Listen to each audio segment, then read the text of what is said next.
Aging, I do need my glasses.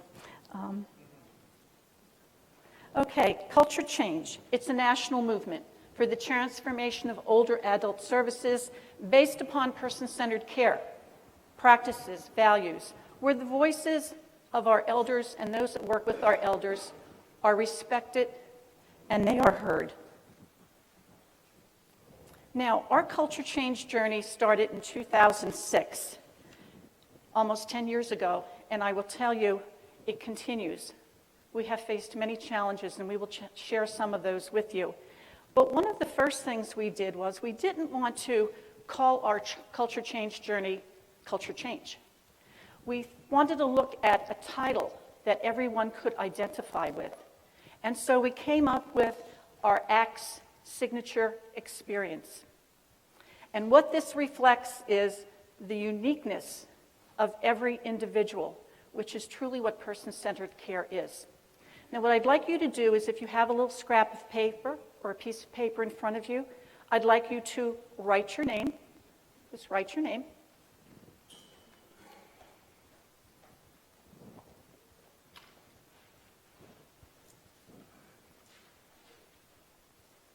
After you've written your name, I want you to compare your name to the person to your right and the person to your left.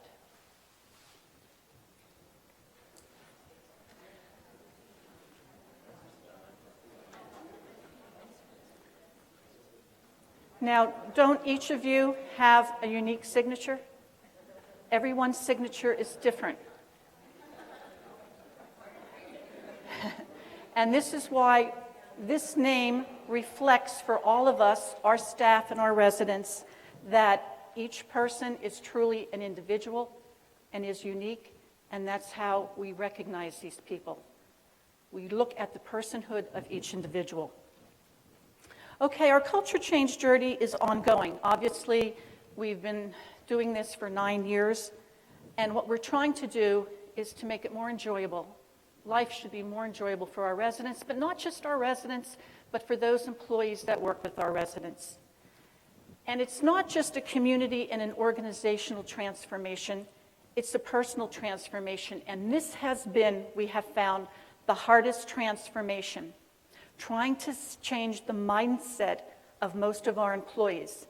And the biggest challenge we have had is with our nursing staff. And I'm a nurse, so I can say this is the biggest challenge we've had.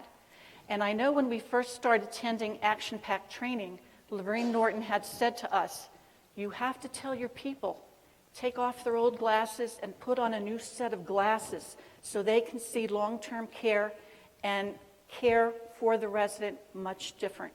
Put on a new set of glasses.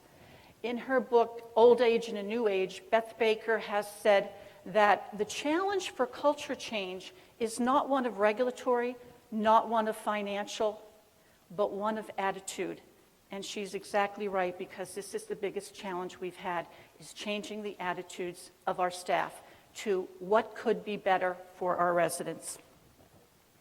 Last year at Pioneer Network, I attended a session by Steve Lindsay from Garden Spot Village, and he had said to us, culture change is not a sprint, it's a marathon.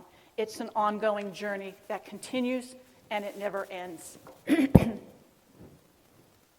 Okay, the other thing we decided we needed is not just the name of our culture change journey, but we needed to come up with a vision. And we actually didn't realize how important that vision statement would be. The vision serves as a foundation for the purpose and the success of your journey. It's the basis for drive. It's what the organization wants to create. It is why we are here, what we want to do, and we need to concentrate on what's going to happen in the future. And ultimately, the destination for your vision should be creation of a home for our elders. Now, I'll just quickly read our culture change vision, our ACT Signature Experience vision. Our ACT Signature Experience embodies a way of life in the resident's home that encourages person-centered care and respects residents as individuals and their right to make choices in an atmosphere graced with loving kindness.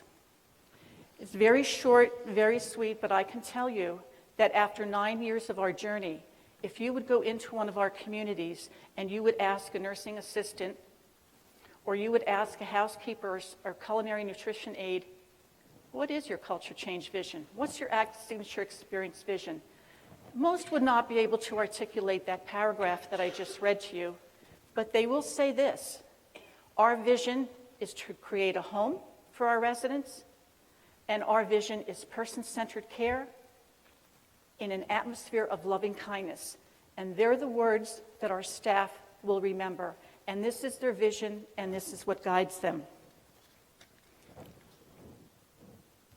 Okay, the vision is a fundamental group of principles and values, which I'll go over in a minute. And it does provide inspiration within the community. And it determines the direction of change.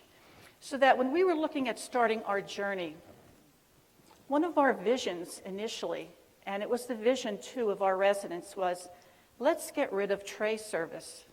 That was a destination we wanted to achieve because most of our communities were delivering trays to our residents.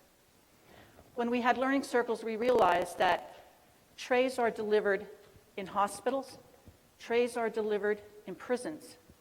Trays should not be delivered in people's homes. So this was one of our first destinations, was to eliminate tray service to make it more like home for our residents. So the community will determine the direction of change that it wants to take. I'd like you now, again, on a piece of paper, think about your vision. If you have a vision or if you're going to create a vision, you could just jot down a couple words that you think would be fundamental for your vision. So please do that now.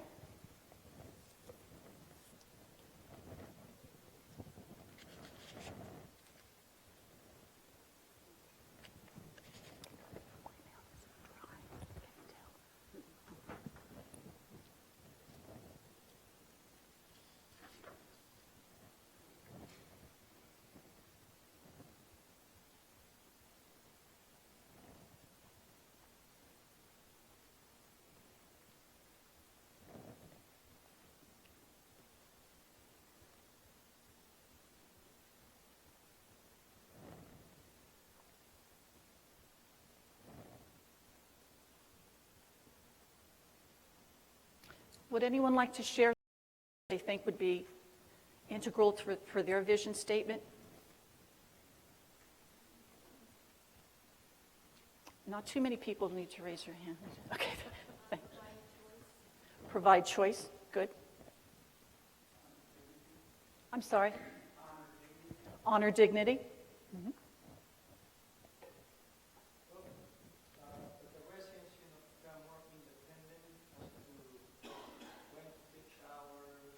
Yes.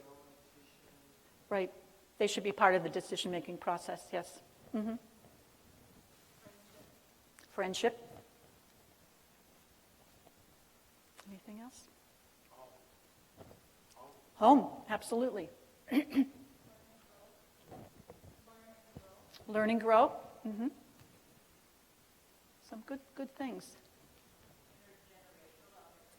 Great. Intergenerational opportunities.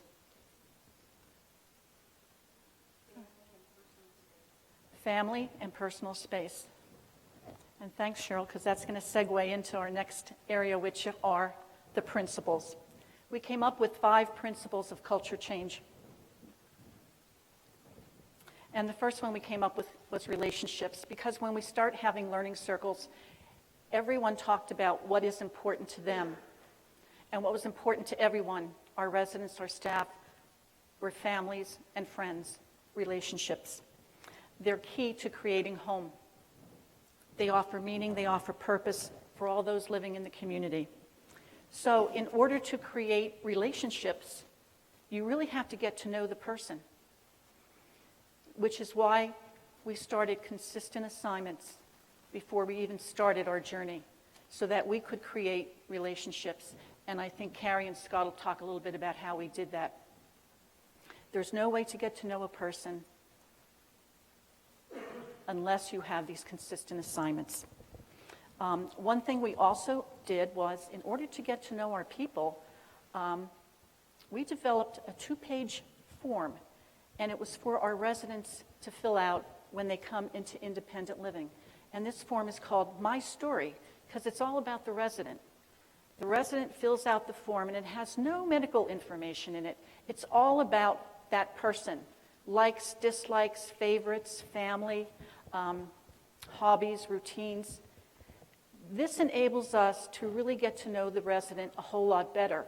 And the My Story form will go with the resident as he or she transfers to assisted living and to skilled care.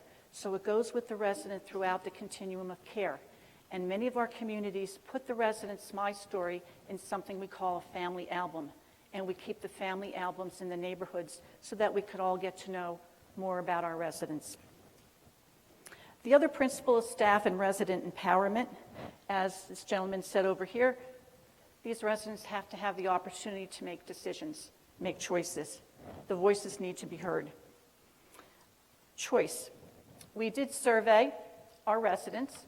We did this through My Story, as I had just mentioned. And we also developed a form called an interview form, excuse me, which is only about 4 or 5 questions. We give this form to our nursing assistants because when you think about it, who are the people closest to our residents in skilled care? The nursing assistant. So when their resident moves into our skilled care center, the nursing assistant has this form, and I think Kari's going to share it with you, and we'll ask the resident a couple meaningful questions, like you mentioned about bath or shower schedule, their sleep and waking hours. Something very simple but very important for our residents.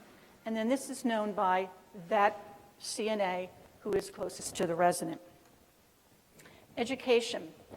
I can't stress education, and it has been ongoing. We started with learning circles. And I know a lot of people said, oh, I'm tired of hearing about learning circles. But I will tell you, the learning circles continue, and the learning circles have helped us achieve many of our goals, Most of us attended the choreography of culture change through action-packed training, and we came back, and within the communities, we started learning circles with all departments, with residents, with families, and we continue to do it. And the impossible has almost occurred. I don't know about your communities, but there's also always a feuding kind of between culinary and nursing. Do you have that in your communities? Yeah. Well, we have it in a lot of our communities, and actually, we have actually provided a connectiveness, if you can believe it, in most of our communities through learning circles between these 2 departments. We have retreats at the communities at least once or twice a year. And what's also a whole lot of fun for us is we have something called the ACT Signature Experience Summit, and we have that about 2 times a year. And we pick different topics to discuss, fun topics. One of our topics 2 years ago was based on John Cotter's book, Our Iceberg is Melting. And it was a lot of fun. We all had penguin shirts, and we just had a lot of fun, and everybody seemed to be involved because it was fun. We had a very profound summit about 2 years ago also, where we compared the admission process for prisoners entering a prison and residents entering skilled care and long-term care. And the similarities were so frightening, and it was a very enlightening experience for most of our staff. The other thing is the physical environment, and we considered that of all the other principles the least important. We didn't have a lot of money. We couldn't raise buildings. We couldn't build walls, but we knew that we could make some changes within the community that would not reek institutional. So what we did was we went around and we looked at anything that shouted institution. And one of the first things we saw was the signage and also the spaces. So that we began by changing some of our signs. Now, in your home, you're not going to have a sign, soiled utility room. So we changed all our soiled utility room signs to mud rooms. We changed bath and shower to spa. We changed our skilled care center to Willowbrook Court. We changed our assisted living residence to Oak Bridge Terrace. So we tried to make some changes that were budget neutral. And as the years progressed, we did make some actual physical changes, and one of the biggest ones was to remove those monstrous nursing stations. okay? We still have them in some of our communities, but most of our communities, we have removed most of them. We started small. We started very small and just worked our way up. We also looked at some values which we felt would be very important, and one of these values was to create a safe home and environment for our residents. We transformed, and maybe some of you still have this in your communities, we transformed those huge units that were maybe 60 beds or 30 beds and made them smaller, tried to make them into 20 beds or even 30 beds, and we have neighborhoods instead of units. And once we developed these neighborhoods, and we had the residents decide the name of their neighborhood, so that it's not now Hall A, Hall B, Unit 1, Unit 2. We have names for our neighborhoods, and that's the resident's address. I had mentioned also about the move-in process. We're working on changing the entire move-in process, and we're trying not to call it admission. We call it move-in. We're trying not to call it transfer, but instead relocation. So there's a number of other things that we're doing that are very small, and I know Kari and Scott are going to talk about them. Creating a community. We completely eliminated from our vocabulary the F word. We no longer use facility. It's either home or community. We don't use the word facility because facility seems to reflect institution. We got high involvement by everyone. We brought everybody in, all departments, all levels, administrative staff. It's not going to work if you don't have commitment and involvement from everyone. Positive relationships, as I said, we did consistent assignments and choice. Other values are those of self-determination. What existed before that was more subordination and learned helplessness. We now encourage self-determination. Oh, I'm sorry. And I want you to look at the slide in the upper right. This gentleman lived in independent living for many, many years, and he was one of the men that began the wood shop at this particular community. He loved doing wood shop things. As he became more debilitated, he couldn't do as much.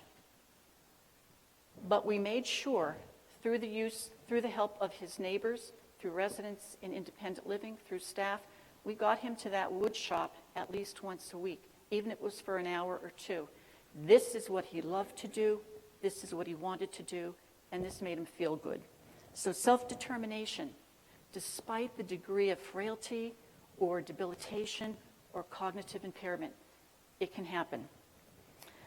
One of the other values I think that is sometimes overlooked that's very important is that of interdependence. That is being a neighbor to everyone. You know that if you go away on vacation, you might ask your neighbor to bring in your mail. If you have a death in your family, neighbors bring over food for you to eat. Well, interdependence shouldn't stop when residents move into independent, assisted, or skilled care. We still need that concept of independent interdependence where we work with each other and not for each other. And of course, empowerment. Okay, thanks. The vision, I gotta hurry. Once you create the vision, you have to share it. The importance of sharing the vision at all levels can just not be overemphasized. When you share the vision, you have high involvement, you have people that really feel committed and part of the team. A shared vision, you will see, will take someone from just compliance to absolute commitment. How did we share the vision? Ongoing learning circles. We established coaches. As I said initially, we have 23 communities in 8 different states. We just couldn't do it from Pennsylvania. So what we did was we established coaches. We sent our coaches to action-packed training. They came back, and then they're the coaches for their particular region.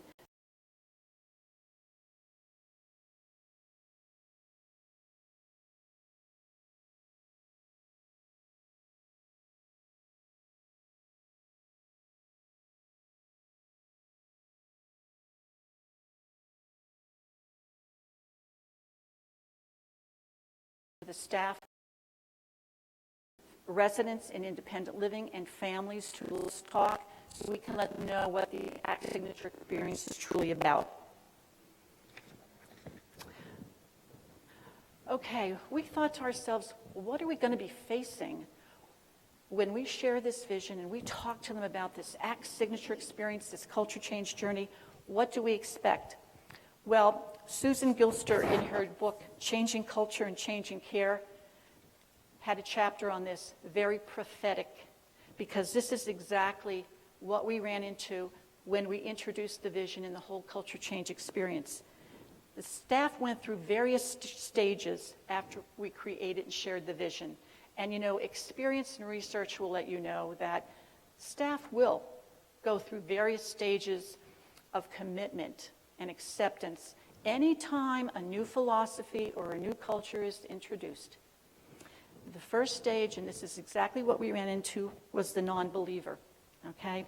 These are the people that did nothing except what was required. We want you to go to the learning circle. Okay, we'll be there. Didn't volunteer for anything. These are the people that thought, this is another corporate program and policy. In a couple months, they're going to forget about it. So you know what? We'll show up. We'll pretend we're interested. This was the non-believer, and we had plenty of them, believe me. The next stage was the curious. Well, maybe I'll go to the meetings and see what they have to say. You know, we'll listen. We'll just listen. But we're not volunteering. We're not doing anything. They look like they're interested, but they really didn't care. They just wanted to know what was going on. And we had a large group of them. Then we had the tester, okay? They started to test the system. And one of the first things we had said when we made the transition from trays to steam tables and bedside and tableside ordering was, we're going to bring everybody in. Administrators, administrative offices, everyone's going to come in and everyone's going to help us at mealtime. Well, wouldn't you know, at 1 or 2 days, the administrator wasn't there, the administrative staff wasn't there. Well, gee, Peggy, I thought that they were going to be part of this, you know, and I see that they're not showing up. So, you know, they're always looking to see and test the system. You're telling us one thing, but you're doing another. Then we moved on to, finally, some commitment, okay? They started to practice what they were learning because they saw truly that it made a difference. You know, giving the residents these choices, we're much happier. Extending our dining hours made them much happier. So it afforded some type of happiness, and the staff was happy too, because now the residents could sleep as long as they want, could get up when they wanted to, and have their meals when they wanted to. And then we had our committed believers. These are the people that finally realized person-centered care is truly what we need to do. We put on those new set of glasses, and we're going to do it. We're committed. This was a good thing. So with that, I'm going to introduce Scott McNish, and we're going to talk a little bit about our ACT signature experience in assisted living, because we feel that sometimes assisted living is overlooked. So, Scott. Thank you, Peggy. Never overlook your assisted living. Those will be very verbal folks on your journey. The culture change for us was defined as laying aside of old attitudes and behaviors and adopting new ones, and laying aside values and beliefs about aging and disability and the way that people are cared for. It is very much, as Peggy said, an evolutionary process and will involve input from every discipline on your property. The one thing that we want to make sure that people don't misconstrue is that culture change is not a free-for-all. It's a flexible for all, because we are still the number 2 most heavily regulated industry. Many years ago, somewhere along the way, someone decided that it would be a good idea to make nursing homes and subsequently assisted livings based on the medical model or the hospital model. We have a saying in the South, and you can say anything you want to as long as you say this saying: bless their hearts, they didn't know any better. But I worked in a hospital for a lot of years, and in all that time I don't remember anyone ever coming to me and saying, oh, I can't wait to get older so I can come back and live somewhere just like this. So you can call it anything that you want: person-centered care, culture change, resident-focused care, ACT signature experience, but it's about personalization and home-like settings. One of the things that starts at the very top is that you have to be excited about this change. You have to be involved. If you're one of those people who are thinking, oh, this is going to be terrible, put on your poker face, because people have to believe that you are walking the walk. When you start to look at your staff and become a cheerleader for them, think about things like flexibility. Think about never ever belittling anyone's ideas. Think about trust. This is one of the greatest leaps that you'll take, is to trust your staff and trust your residents. The biggest thing that we found was permanent assignments. In 27 years, we have never used an agency staff member, and we never will. If I'm in there working as a CNA or a housekeeper, then so be it. But we will never use an agency staff member because it's simply counterproductive to culture change and home-like environments if someone does not have a clue what your home is like. As you start to figure out ways that you can come up with permanent assignments, you automatically start to look at your staff, and you know the leaders among your staff. You always have leaders, you always have followers. The most key part here is to pull out your leaders and be their cheerleaders, because they're going to help you make this journey. Those leaders typically can be CNAs and activity staff. Sometimes nurses have a little bit more difficulty jumping on board because we are very, very task-oriented. I, like Peggy, am a nurse, and it's taken a lot to sort of break that task orientation that so drives us. But please try your best to coax your employees out of their silos. There's absolutely no reason that a housekeeper cannot go in and answer a call bell. There's no reason that an activities person cannot assist someone to the bathroom. They may not be able to bodily assist them, but they can certainly take them on a lunch outing to the bathroom. When you start to really move in this journey, Peggy talked a little bit about learning circles and neighborhoods, and this is probably two of the best ways that you're going to have to promote your ideas and to give people the safety that they feel in sharing their ideas. One of the struggles that we had in a 60-bed assisted living was that our learning circles were too big. It took 6 days to get all the way around the learning circle, and by then you forgot what you were even talking about. So what we ended up deciding was that for us, neighborhoods were much better fit. And so we broke out into 3 neighborhoods of between 15 and 20 residents apiece. And learning circles definitely are still there for certain things, but not trying to pull in all members of the assisted living unit. So to recap, permanent assignment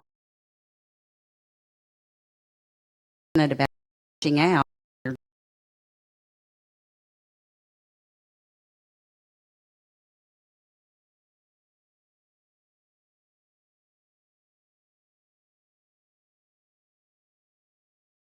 Well, here's what you're supposed to do. Name your neighborhood. Don't most of your neighborhoods have a name, or your buildings have a name? So the first thing you want to do is facilitate with your group the name of their neighborhood. And then you want to set up a meeting time and a meeting day that's going to happen at least once a month. And then you want to introduce all of the neighbors that have come to the meeting to each other. Sometimes they don't know each other. So take the time to go around and introduce them all.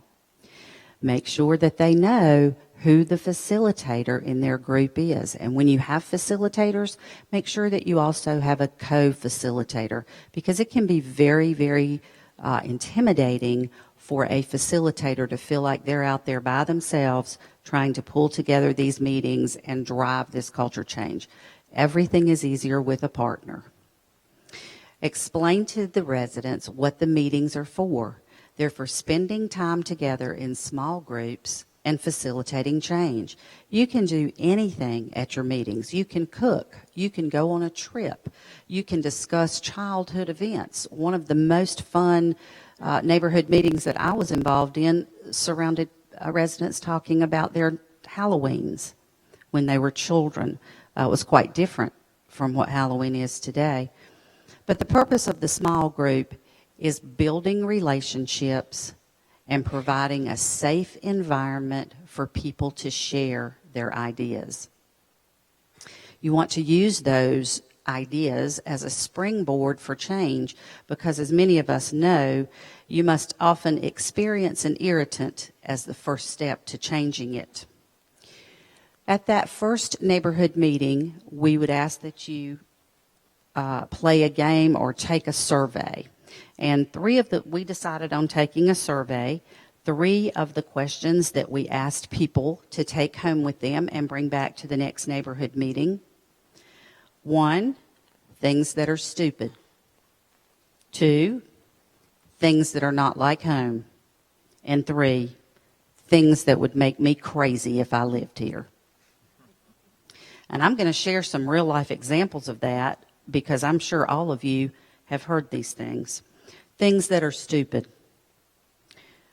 Forcing me to come out for 3 meals a day. Have we ever heard of any of our residents who starved to death because they had 2 meals a day instead of 3? Not really. Picking out my food 2 weeks in advance. No fresh fruit. Here's one of my favorites. 6:30 wake up call. Wake up for what? Every 2-hour rounds at night. I can't wait for somebody to come in my bedroom every 2 hours. These are things that are stupid, directly from the residents. Here's a great one. Stop driving simply because you moved to assisted living. This is wrong on so many levels, in addition to being stupid. Things that are not like at home. I'd like bread on the table in a basket. More choices of salad dressings. I'd like to paint my room a color that I like. I'd like to see at least the occasional activity on a weekend. And how about a widescreen TV?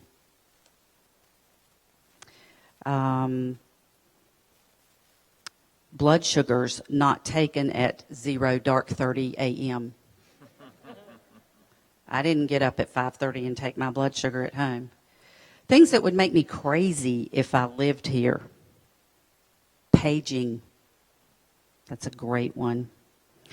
And for those of us who are Southerners, no sweet tea. Now, this is akin to wearing your underwear backwards in the South. So we must have sweet tea, and we had it the next day after this came up. So the list goes on, and, I encourage you to find out what your residents think about these things. What do they feel is stupid? What do they say makes them crazy about living there? And then you want to apply Bump's Law as a tool for addressing issues. Bump's Law allows for focusing on the humanity of a situation and putting aside the way things are done and letting choice rule. What does the resident want? How did the resident do it at home? How do you or I do it at home? And how should we do it here in our community? Again, this is an evolutionary process that involves questions and listening. Start small for success. Eliminate things that are simple to eliminate.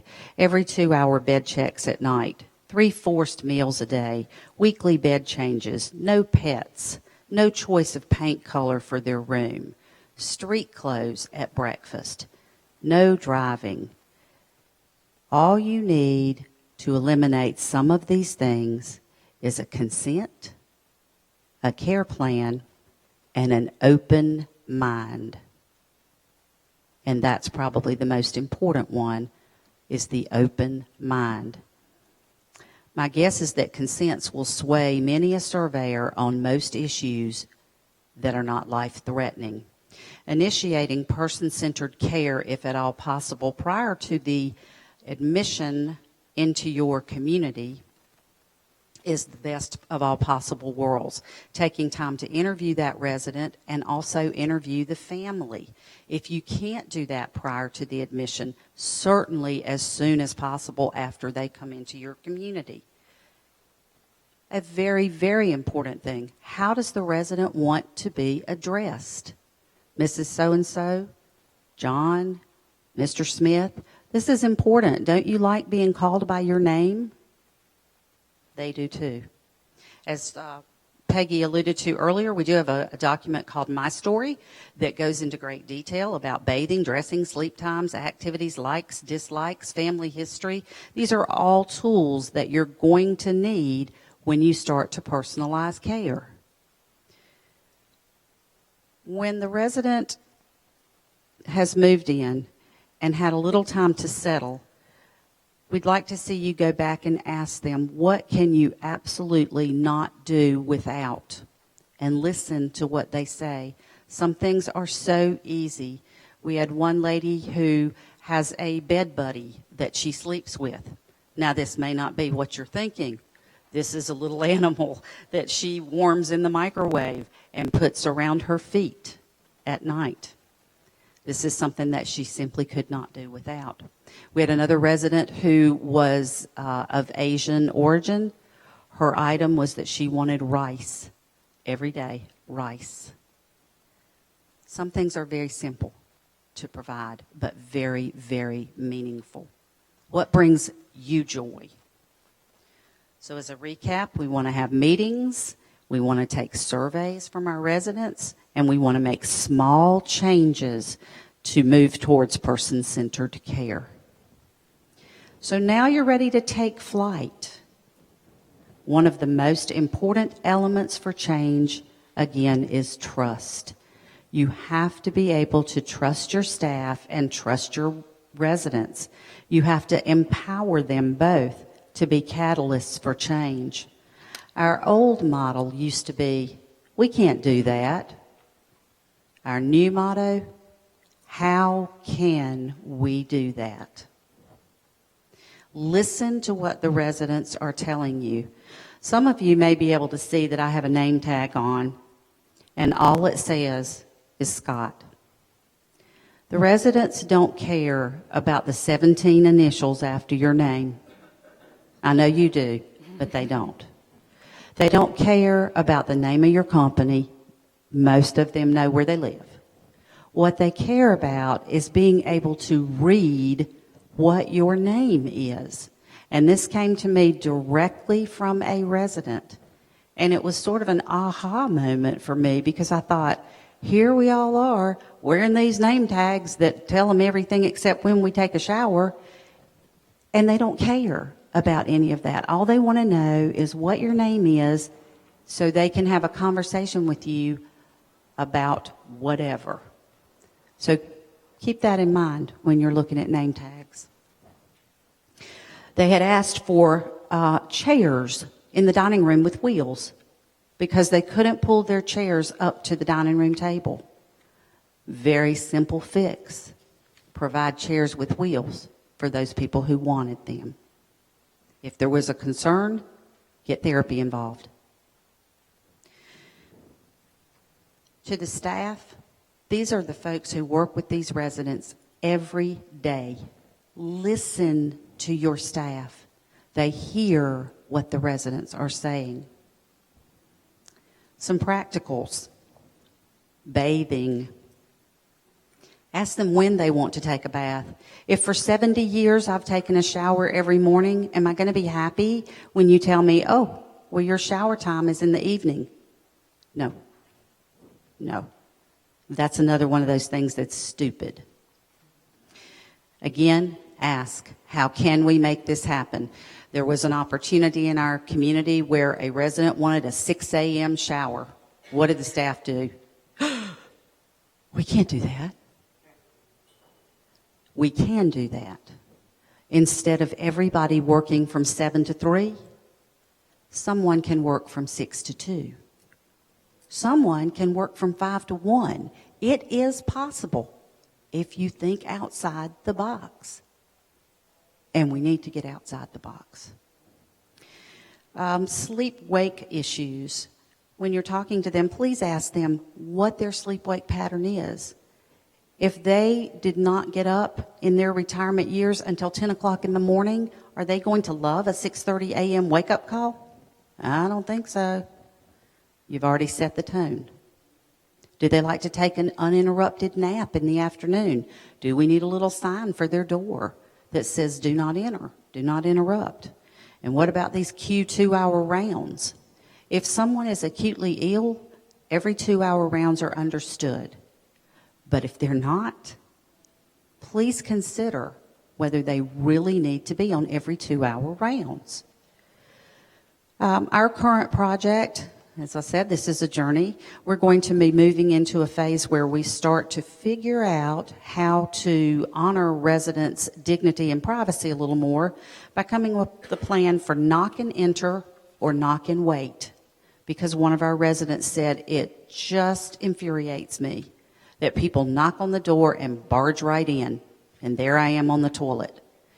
That's a little embarrassing, so we're going to work on that. Medication passes. This is a tough one, but people should be offered the opportunity to self-medicate if they're safe to do so, and there are tests that are available from your state for self-medication. The other thing you want to do is you want to talk to your residents about how they want to take their medicines. Do they want them crushed? Do they want them in applesauce? Do they want them in pudding? Do they want them with water? Do they want them with juice?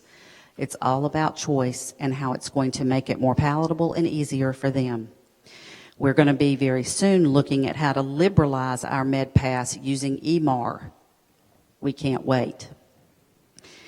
Dining.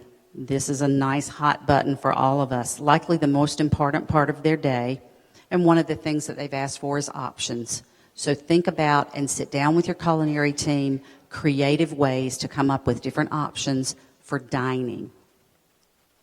And remember, it is not mandatory to eat breakfast every day. Are your residents allowed to bring food from their children's homes or from restaurants into the dining room and have that warmed up for their dinner? Sometimes they bring home leftovers. Now they've had the opportunity to have 2 wonderful meals that were not necessarily the same food they've been used to eating. Do you have comment cards available for them to use? Do you have a culinary committee that meets once a month or once a quarter to drive those likes and dislikes and things that might be challenges in your dining venues? Do you have a kitchen stocked with necessities, milk, juice, peanut butter, crackers, cereal, fruit, ice cream, diabetic snacks? Our current project moving forward is going to be implementation of tableside dining. We celebrated getting rid of trays, but we have a ways to go yet. So we're looking forward to that. And activities. Never, ever feel the value of an activity is measured by how many people attend. How many of you have ever heard of Google Maps? Has anybody ever had and used Google Maps in their facilities? Have you ever taken the addresses of your residents, programmed them in, and had them look at their homes? If you haven't, I am here to tell you that was an amazing activity, and it cost nothing. We had residents who chatted for a couple of hours about the homes that they lived in. They relived incredible memories of the tree they planted, or the hydrangea bush they planted, or the child that they played with 2 doors down. It was one of the most fun activities we did. Humor. Never underestimate the power of humor. If your staff have 10 minutes to sit down and read jokes, go for it. Bringing in, someone mentioned intergenerational activities, the importance of intergenerational activities. One of our staff members had her child come in every Saturday for 2 hours and play checkers.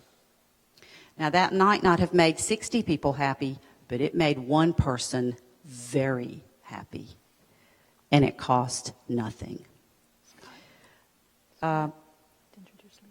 Okay. I have a few other things. Be happy to talk after the break, but I do want to close with one thing, and that is a quote from Maya Angelou, who said, "We did the best we could with what we knew, and when we knew better, we did better. It is up to us who have learned through caring for and loving our seniors that none of them ever aspired to live in a medically modeled home. It is so important, if you have started your journey, to continue, and if you have not, to do it now, because it is the right thing to do." Our next panelist is Ian Crichton, and Ian is the Vice President of the Pennsylvania Culture Change Coalition Board of Directors, and he wants to talk to you a little bit about the power of the coalitions. I'm the generalist on this panel here today. As a chaplain, most chaplains talk in generalities anyway, so this is somewhat fitting. But it's gatherings like this in this particular room and the conference itself that reminds us of the fact that we're taking this journey with others. And I think that should provide for all of us tremendous comfort, opportunities to share our journeys with other colleagues. Our successes and our non-successes, I think, can be extremely valuable. I think the culture change movement in my own life has had a tremendous impact in the ability not only to grow in my relationship with my colleagues within the ACTS retirement life communities, but I have been able to develop, and I'm sure you can all relate to this, wonderful relationships with people who are really, in some sense, from a business perspective, are competitors. But it seems that that spirit of competition, which I don't want to minimize because it's certainly valuable and important. Let's face it, we represent businesses, but that spirit of competition kind of goes away, or we lay it aside when we recognize that ultimately our goal is to serve our elders. So we're taking the journey together, and I think that should encourage all of us. I want to begin by emphasizing the importance of developing your culture change philosophy. And I think that has to be distinct and it has to be individual for each community. And this is ours, the ACT signature experience. This is 10 years in the making. And I'm sure it's been through the process of draft and redraft. And even this particular version that is displayed here this morning, I think, has some inherent problems. I could get fired for this. This is live streaming, so we're hoping. We understand our senior management are in budget meetings, and we hope they're in budget meetings right now. But I just want to read the first section of it and point out the fact that even as you develop your philosophy, it must always be a work in progress. It's not something you want to carve in stone. It says, ACTS envisions a holistic health and wellness philosophy that integrates body, mind, and spirit across a continuum of living. Inherent in this model is the ACTS signature experience, a culture change model.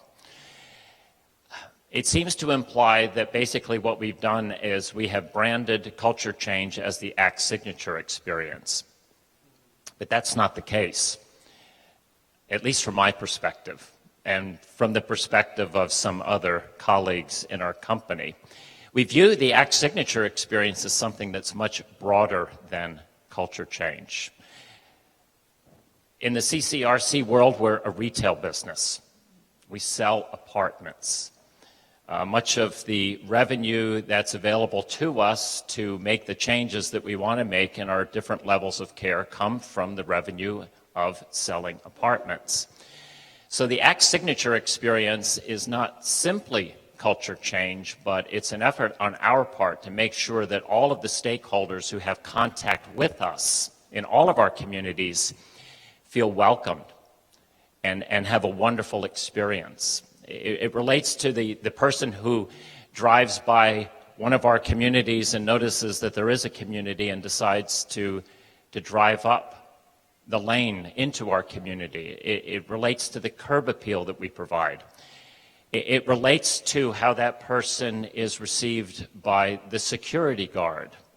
We're trying to think of a better name for that individual and the guardhouse, but we're not there yet. Are they received in a warm, welcoming way? After the person leaves the guardhouse and they find themselves in our lobbies, is the receptionist, does he or she have his or her nose dug into his or her computer? Is that person considered sort of an annoyance? I'm busy with other things? Or does that person with great warmth welcome that prospect into our community? But it's not just prospects, it's vendors. We want to make sure that all of the stakeholders in our communities have a very, very warm, successful experience. Now, certainly culture change is part of that, but it's more than that. Now, that's an indication of the fact that even as a company, over the past 10 years, we've developed what we would consider to be a culture change philosophy. It's got to evolve. It's got to change. And I would strongly encourage you, as you develop your philosophies, to make sure that it's something that has room to grow, that it has an opportunity to change. Don't lock it in, but see it as something in process. We have, within the ACT signature experience, developed what I consider to be kind of an internal strategy for keeping the movement going within our network. Again, 23 communities. We're a big company.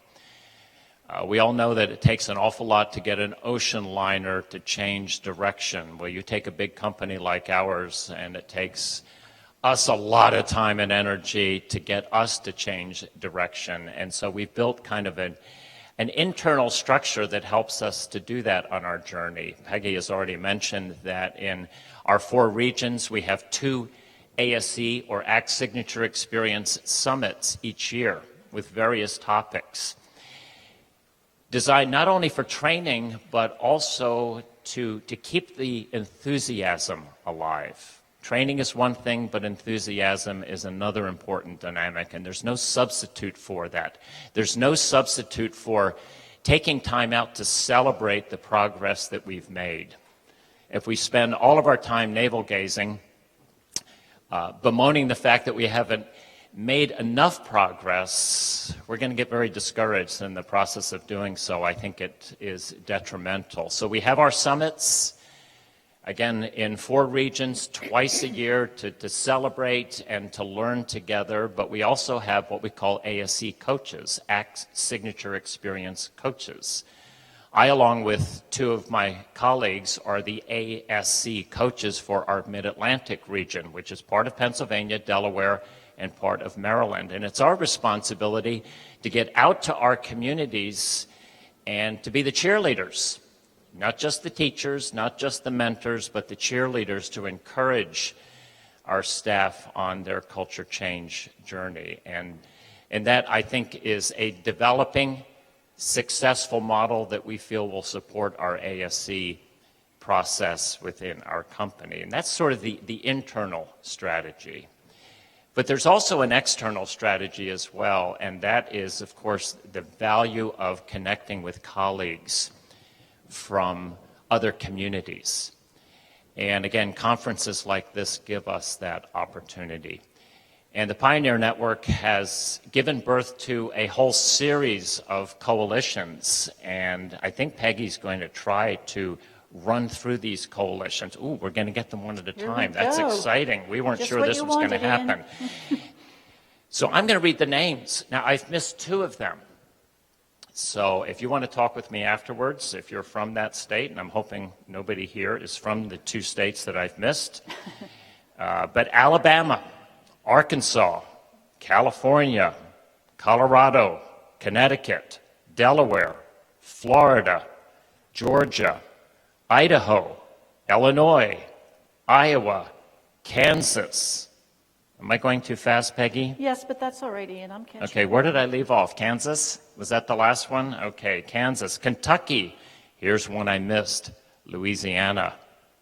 And we're going to be in Louisiana next year. I may not be able to come because of this. I may be barred at the airport.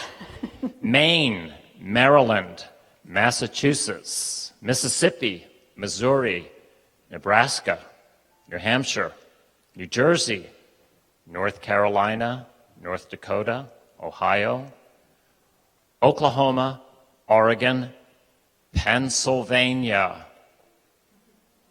We still consider ourselves to be the oldest coalition. A hush in the room. Rhode Island, South Dakota, Tennessee, Texas, Vermont. I left out Virginia, sorry. Washington and Wisconsin.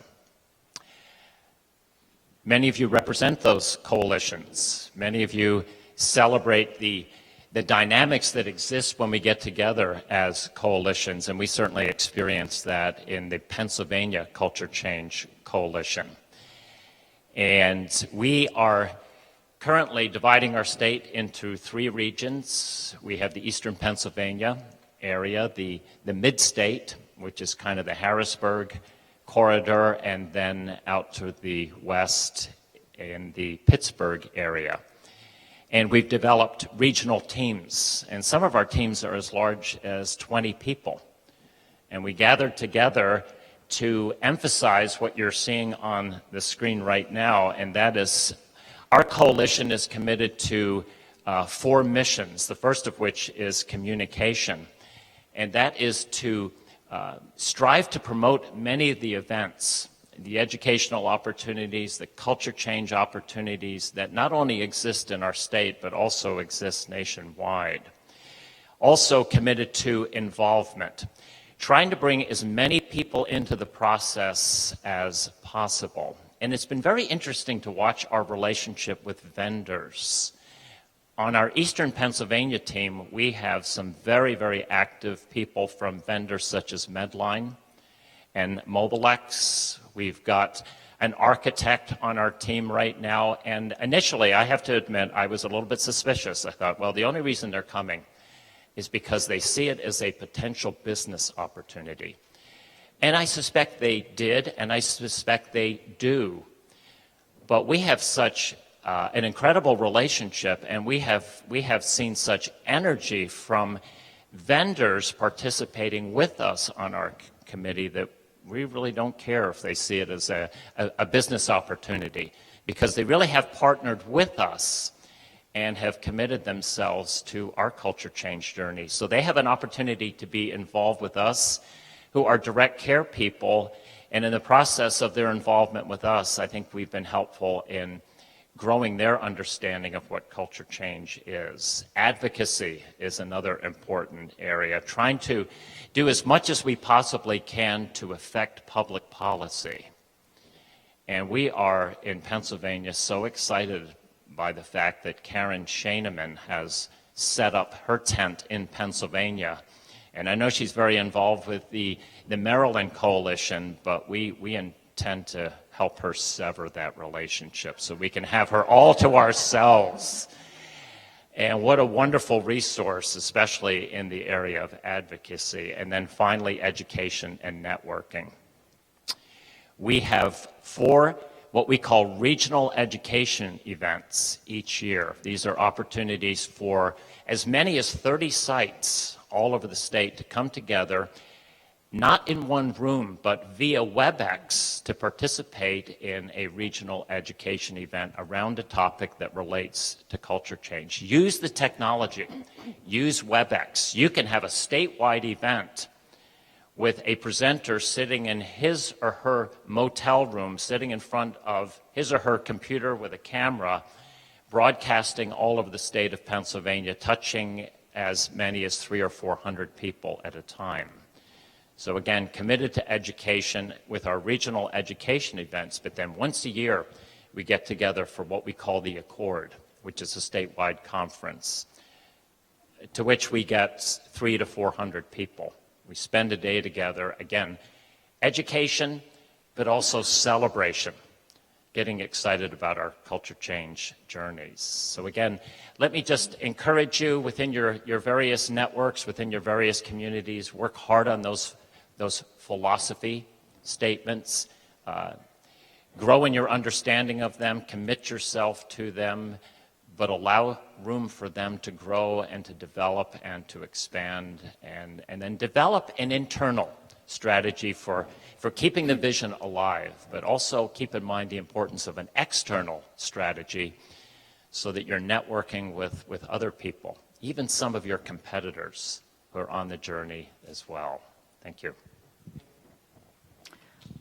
Our next speaker is Kari Gansky, and Kari is our Assistant Director of Nursing at Southampton Estates, and she'll have a lot to share because Southampton Estates was our pilot community when we started our culture change journey. So believe me, there are a lot of things that we did wrong initially, and Kari can share some of those things with you and how we were able to reverse a lot of those problems. Kari? Thank you, Peggy, and good morning, everybody. Whereas Scott, in her presentation, she had discussed assisted living and some of the challenges, I'm going to be discussing what is known as Willowbrook Court, which essentially is our long-term care portion of our community. As Peggy said, we began our culture change journey back in 2006, and really when it came about, we obviously didn't know anything about it. We were challenged with, where do we start? Where do we begin? We felt that we were doing things rather well at that time. For example, and I can speak as a nurse, we always feel we're very efficient, effective, but it wasn't necessarily what our residents wanted. We didn't really think outside of the box, and they adhered to our schedules. We did not adhere to their schedules. So that was something right off the bat we know we wanted to make successful. So how did we begin? 10 years ago, Pioneer Network was not as popular as it is now. Also, there were not as many books and DVDs out there to view. So how we began our journey was, at that point in time, the DVD and the booklet, A Tale from Transformation, was available.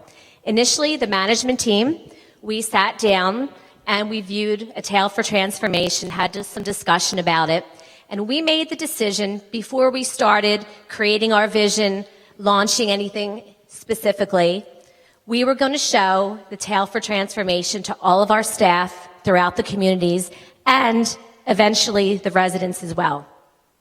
Excuse me. So how do we do that? Initially, we wanted to create some buzz. Excuse me. We had actually posted flyers around the community saying, what is culture change? What does home mean to you? Are you ready to take a journey with us? We really wanted to pique the staff's curiosity. So that was our first step. We had those flyers posted all throughout the community for approximately 2 weeks. Our next step was to actually post flyers, and we were over a month period of time, we had decided we were going to show the video, A Tale for Transformation.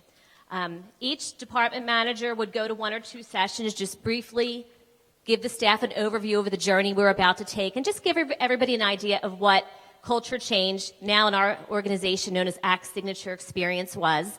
And the one thing we learned also when we posted the flyers to announce the days the in-services would be held, we served refreshments, because over the years I have learned if you feed them, they will come.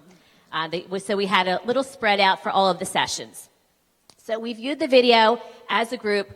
We really knew they were short on time as well. What we did initially was, as a takeaway, we had created a small handout reviewing what culture change was. And I'm just going to read it to you briefly. And this is actually where we started 10 years ago. We stated it's resident-centered care, all about building relationships between staff and residents. It's a transformation of values of a nursing home or retirement community to become resident-directed. It's about changing current practices to allow new approaches to align with values. And finally, it's all about understanding individuality, creating a home-like environment, person-focused versus staff-focused or task-focused, and creating a new way of being and thinking related to aging. So after all that was said and done, we had discussed this in resident council, and we also invited the residents to come and view the DVD as well. Let's fast forward. After all that was completed, we had All the department managers had met with our staff to get some feedback. Then we had formed what's called a steering committee, which is still active today. Our steering committee, we met off-site. We had a retreat. And on the steering committee, that is comprised of all of the department heads. At that point in time, we had identified areas that we felt we wanted to develop subcommittees. And at that time, we had developed subcommittees and identified 3 areas. The one area was the physical environment, the other was education and communication, and the third was culinary. Our next step was to really engage our team leaders, and right from the get-go, we really empowered our staff with ACT Signature experience. On our subcommittees, now initially when we first started, we had an idea for a task for each committee. For example, the environmental committee, we wanted to go around, and Peggy had already touched on signage, to look at that, to look at small, intimate areas we could create spaces for our residents. The communication committee, we were trained on learning circles, and then we had learning circles with the staff. And then finally, our biggest goal, which was our biggest challenge, which I will discuss, was starting tableside dining and making that to become very effective. One thing I want to stress about the subcommittees, and I've heard about some other communities have done similar things, our subcommittees, first and foremost, we have residents on our subcommittees. Not only residents from Willowbrook Court, but residents from our independent living, because someday there's a very good chance that they will be coming back to our Willowbrook Court. So it is very, very important to have your resident involvement on your subcommittees from the get-go. We also have employees from environmental services. We have dietary aides. We have CNAs. We have charge nurses. If a department manager is on one of the subcommittees, they are not the leader of the subcommittees, and our subcommittees have a leader and a co-leader. And then what happens is quarterly, at this point we're quarterly. In the beginning we met monthly, but 10 years later we're meeting quarterly. Then we go back and we report to the steering committee, just the chair and the co-chair, every 3 months. Also at that time, we take advantage to review the tool, the artifacts of culture change, to see where we are in our journey. So that's really how we started. Since I know we're kind of pressed for time, I'm going to skip over a few things, but I really want to talk about our team's successes. And the one thing, as Peggy said before, it's a journey, it's a marathon, it's not a sprint. You're going to may have the best ideas, and they're not going to work. And for many of the successes I'm going to talk about, these did not happen overnight. We would start to initiate something, we had to go back, we'd refocus, we discussed them at our committees, and we would discuss them in learning circles as well. This picture you see on the board here, now Peggy had talked about in the beginning that there weren't money for a lot of capital projects. So I had a lot of staff right off the bat that were on board, true believers. They were the identified leaders in our community. The picture on the left-hand side, that is a picture, that was 10 years ago, of one of our, at the times we called it shower room, it's now called a spa. It's one of our CNAs, and she got together with 3 other CNAs, and they felt that our shower room was not home-like. So what they did was they had a meeting with the residents in that neighborhood, and I forgot to mention the way our community is set up. We have 5 neighborhoods, 2 neighborhoods of 30, and 3 neighborhoods of 20. But this CNA here, Elsie, she was instrumental in gathering some of the CNAs and one of the environmental service workers that worked in that neighborhood. They met with the residents, and we had 2 shower rooms in that unit. And even though it's very institutionalized, they spruced it up. We had 2 themes. One was lighthouses. They changed the shower curtains, the pictures. The residents were involved. They came in, and they suggested where they wanted the pictures to go. And then our other shower room had an island theme. So that's and now this is 10 years later, we have had the opportunity through budgeting and capital purchases, that is what our spa room looks like now. Some other successes we have, something called My Storyboards. Peggy talked about the My Story. When a resident moves in and it goes through the continuum of care. We've taken that a step further. We have, in each of our 2 units, we have a My Storyboard posted. It's strictly based upon a resident volunteering that they want to share their story. Because quite frankly, and it's rather sad, there were several times that a resident would pass away. We would read their obituary and realize, I never knew this about them. I never knew that. So we took the My Story form that goes through the continuum a step further, and once again, my nursing supervisors and 2 other CNAs came up with some additional questions. So how we do the My Story board is, one of the nursing assistants, and most recently one of our environmental service girls that work in one of the neighborhoods, they actually will go in and interview the resident. Then it will go to either myself or somebody else, and based upon all those questions, we'll form the resident's story with pictures. And we have it on a bulletin board. It's not the very typical institutional like bulletin board. It's very nice. It has a wood frame all around it. It's absolutely beautiful. And we change that anywhere from every month to every 3 months, depending on how long it takes to get them complete. So we try to do it up and make it very fancy, where even the posters all have borders around them.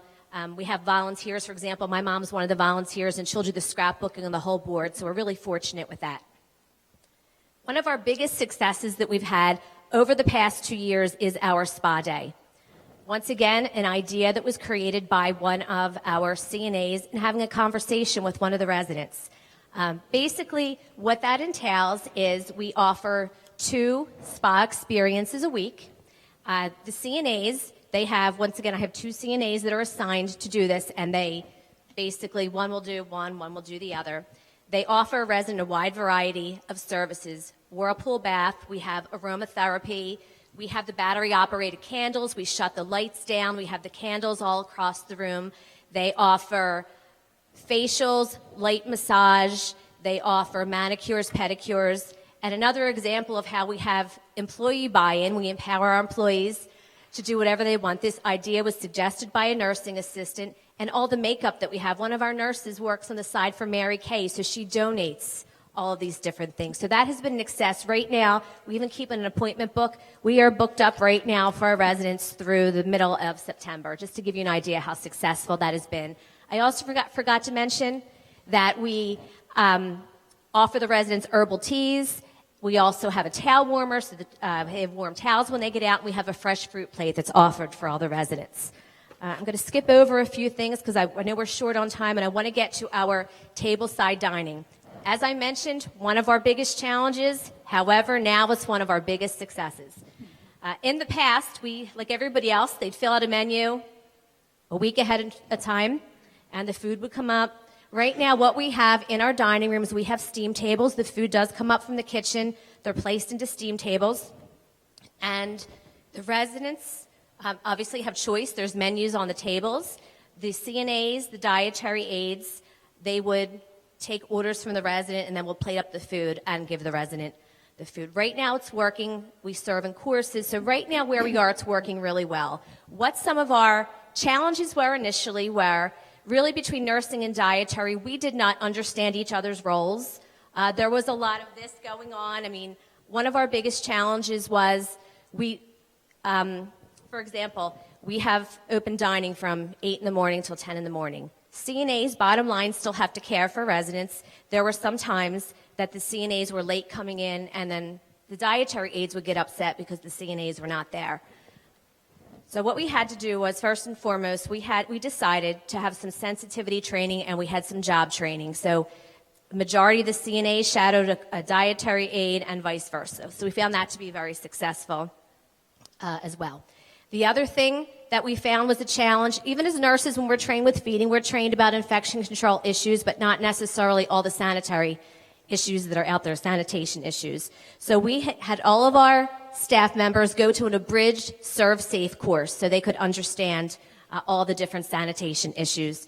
Another thing that was an issue, and once again, from when we started from point A with fine dining till we got to the end, and I'm sure things will still change, was breakfast was always a challenge because the CNAs were still caring for the residents, and to have the residents go to breakfast whenever they want, sometimes we didn't have enough staff. So our DON was extremely instrumental in this process, and she's a true believer in culture change, and we have what we call all hands on deck for breakfast. We have recreation staff that's in there now. These people cannot feed, but they will assist with taking orders, serving, clearing. We have recreation in there, and these are all different days. We have assigned days. Our chaplain is in there. We have our social worker, medical records. So it's really a collaborative effort, and that's worked really well for us. Some other things, we do have made-to-order breakfast throughout the week. There's a lot of other things in regards to dietary, but I know we're really pressed on time, so I want to move on. The other thing we've discussed, consistent assignments. We have done that. And studies show with consistent assignments, there is decreased staff turnover and increased resident and increased staff satisfaction. Excuse me. Also, another huge success with consistent assignments, and especially we all know right now the big push is for a decrease in rehospitalizations. When you have consistent assignments, your CNAs are picking up on issues much quicker. So that is extremely important as well. The other thing, Scott touched on it briefly, but as far as flex scheduling, you have to think outside of the box. Where is it written that we have to work 7 to 3, 3 to 11, and 11 to 7? So over the years, we've had to get creative based upon our resident preferences. For example, a few years ago, I had 3 residents that like to get up and they like to get showered, and they would like to get up between 5 and 5:30. For quite a few years, I had a nursing assistant that he worked 5 to 1:30. Also, based upon preferences, you can get creative with your FTEs. We had a majority of residents that might have liked to get their bath or shower at 7 or 8 in the morning and some at nighttime. We split that FTE where one person, we made 2 part-time positions. One worked 4 hours from 7 a.m. to 11 a.m. and one worked 7p to 11p. So we made everybody happy in that situation. We also have a resident preference form that Peggy talked about. That is completed by the CNA when the resident moves into Willowbrook Court, and it asks, what are your wake and sleep times? Do you prefer a bath or shower? How would you like to be addressed? If there was one thing you could not do without, what would that be? And this is another way that your relationships are formed amongst your residents and your staff members. I'm speaking personally. My uncle is a resident in our healthcare center, and one of the things that he absolutely loves are movies, and all the staff knows that. They will bring in movies for him, and even 2 weeks ago, one night, a CNA after work, there was a movie they both wanted to watch, came back at night and sat in his room. He has his own little personalized Keurig machine in his room. They had a cup of coffee, and they watched a movie together. So that's what it's really all about. Next thing, culture change in the interview process. I think that's something that's really important that's been very beneficial for us, I should say. In my role, I do interview and hire all the RNs, LPNs, and CNAs. But I think it's interesting through the interview process to try to just find out what they know about culture change. I've learned people know of it under different names. Culture change, people know it as resident-centered care. But really, I like to explain our vision to them and what we're trying to do. I've sometimes picked their brains and gotten some good ideas that we've stolen from them. And you really want to see if they're supportive of your vision. Because if you get that feeling during the interview, they are not supportive of your vision, they are not going to be a good fit for your organization. Another success that we've had that our organization, this was something that was driven on a corporate level. We have a video that's called an ACTS Signature Experience Orientation video. And it is not strictly used, at least in our community, for orientation. But it's a video that was beautifully produced, and it goes through several of our communities. And our employees sit down and discuss what ACT Signature Experience means to them and talk about their successes as well. One of the other things that we do is we like to celebrate accomplishments. Not only do we have times where we will get together after a group and discuss maybe something that's been very successful, we will take pictures of the group if it's in front of something they've created, like the My Storyboard. We'll have little celebrations with food, and we also have something that's called a champion of change. It is somebody who really portrays what ACT Signature Experience is all about, and they are nominated. We have a nomination box, and there's a committee that decides, and they are given a plaque, and they also are given a gift certificate, and there's a presentation made in front of all of their peers, and that really goes over very well, and the residents are involved with it as well. So when one of our staff members receives this award, the residents are all involved and can cheer them on as well.